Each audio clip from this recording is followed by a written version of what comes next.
tá? São os números do SofaScore. Então, não é questão só de confiança, ele não está conseguindo desempenhar o seu papel. Aí você compara com o Gonzalo Plata, que jogou apenas 15 minutos e teve 17 ações com a bola. Olha só, 17 ações com a bola. Deu um passe decisivo, né? Ganhou um duelo no chão, duelo aéreo, ganhou 2 de 3, enfim. E teve um impedimento. Ou seja, o Plata, em 15 minutos, teve mais ações com a bola do que o Gabriel em 75. O Michael também jogou 15 minutos, são atacantes, como o Gabriel também é, embora tenha diferentes características. O Misha, como o pessoal chama, aliás, Dudu Monsanto colocou o apelido de Misha no Michael.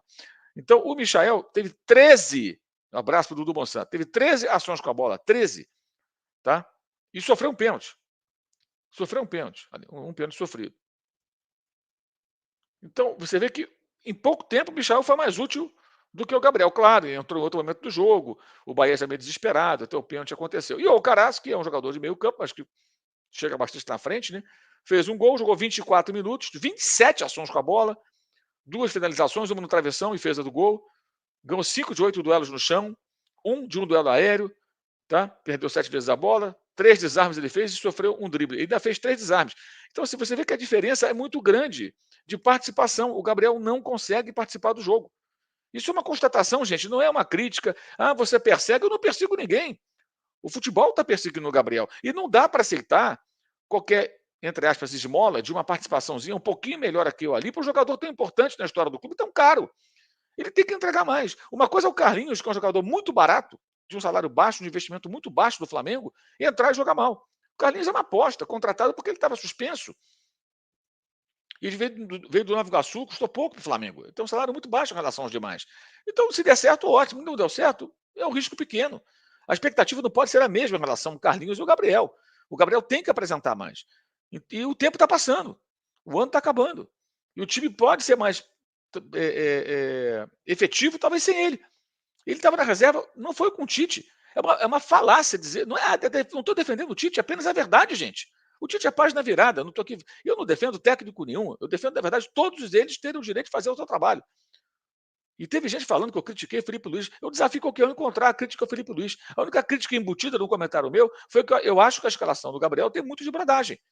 Isso é informação? Não, é minha opinião. Porque tecnicamente ele não se impõe. Então, é brodagem. Confiança do cara, são amigos, trabalharam juntos, o técnico acha que vai recuperá-lo. Isso, para mim, é uma espécie de brodagem. Mas isso não vai poder durar muito tempo se ele não apresentar mais. E o Felipe não vai falar isso na coletiva, ele vai ter que resolver isso internamente. Porque não dá, ele praticamente não participa do jogo. Não participa do jogo. Então, o ano está acabando, o contrato está terminando, e, enfim, uma hora ele vai fazer um gol. Aí eu vou falar, ele voltou, fez o gol. Cara, deveria ter feito um gol hoje. Poderia ter feito um gol contra o Corinthians, mas estava impedido, porque fica muito impedimento. Fica muito impedimento. Ficou 3 vezes impedido naquele jogo passado, e hoje ele ficou em 2 impedimentos. Então você vê, ele teve 5 impedimentos nesses 2 jogos, 5 impedimentos, e teve 24 ações com a bola. Gente, é muito pouco. Em 2 jogos, ele ficou boa parte do tempo em campo, né? Teve 24 ações com a bola, 15 mais 9. Hoje foi menos do que contra o Corinthians. E 5 vezes impedido.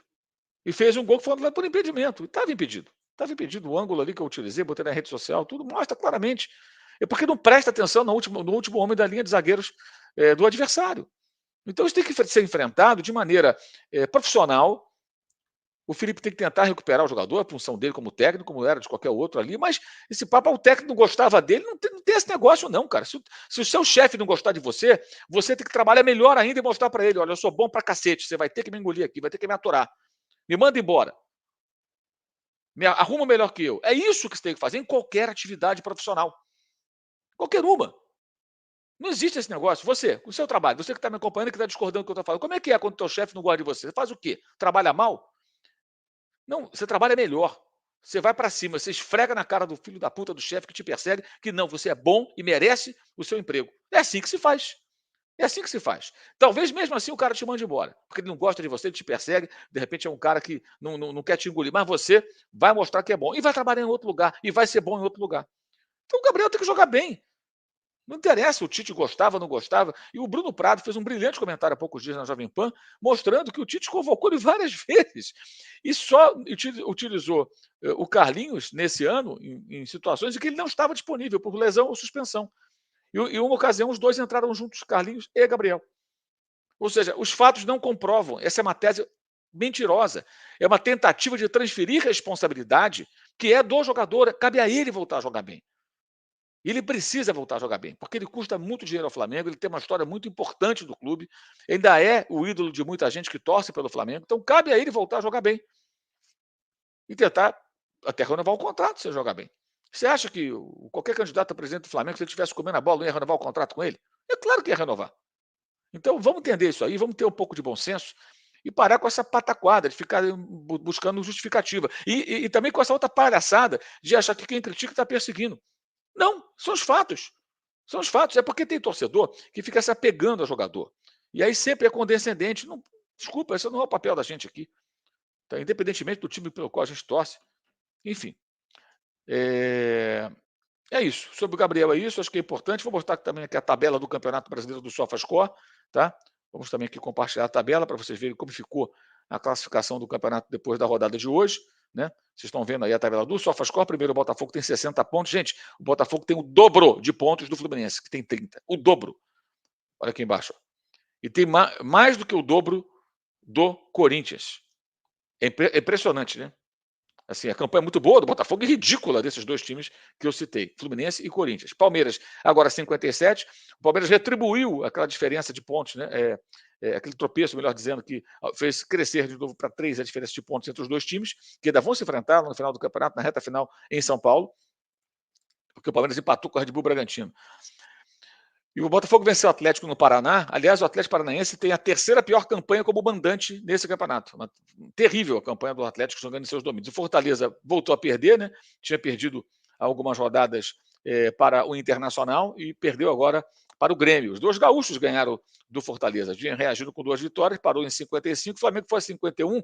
E tem um jogo dia 30, atrasado contra o Inter em Porto Alegre. Vencendo esse jogo, o Flamengo fosse hoje esse jogo, amanhã, iria para 54. Ou seja, o Flamengo pode ficar a 1 ponto do Fortaleza e vai jogar contra o Leão do Pici lá no Ceará ainda. Né? Então tem um confronto direto. O Flamengo depende só dele para passar o Fortaleza. Para passar o Palmeiras é mais complicado, porque ele vencendo o jogo atrasado, fica ainda 3 pontos atrás do atual bicampeão brasileiro. O São Paulo perdeu para o Cuiabá.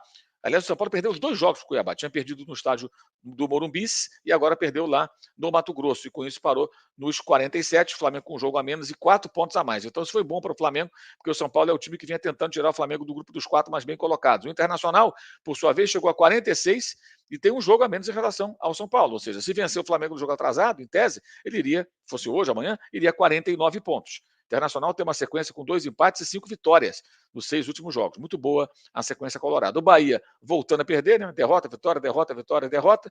Ficou nos 45. O Cruzeiro perdeu para o Fluminense e ficou nos 43. E não tem mais jogo atrasado o time do Cruzeiro.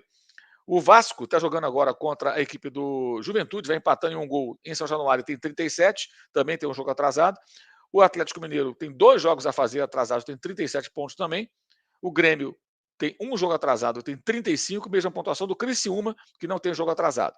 E aí você vê aqui o Red Bull Bragantino, que tem 29 jogos, ou seja, não tem jogo atrasado, 34. O Juventude tem a mesma pontuação, nesse momento, empatando com o Vasco, igualzinho do Bragantino, a campanha, né?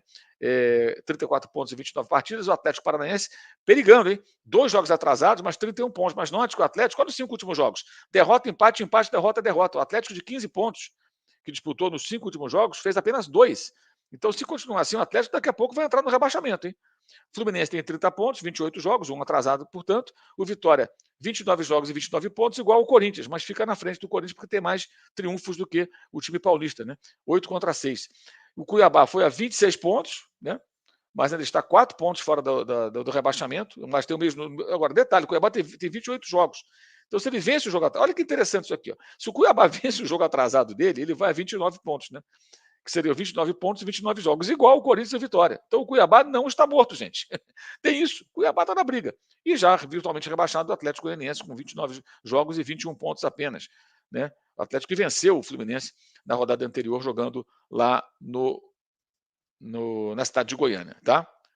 Então é isso, gente. Eu vou ler aqui as mensagens da rapaziada que está escrevendo aí e tal. O Aires Oliveira acha que o Gabriel melhorou, olha só. O Luiz Mailon fala que o Gabriel se perdeu quando virou ali o Gabi, nunca foi mais o mesmo jogador.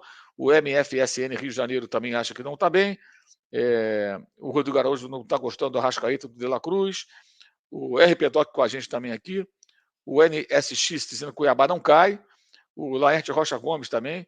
Está cheio de pessoas defendendo o Gabriel aqui, provavelmente não são torcedores verdadeiros do Flamengo, pois não é possível que alguém que goste do time e acompanhe os jogos veja algo de positivo nele. O Gustavo Berocan dizendo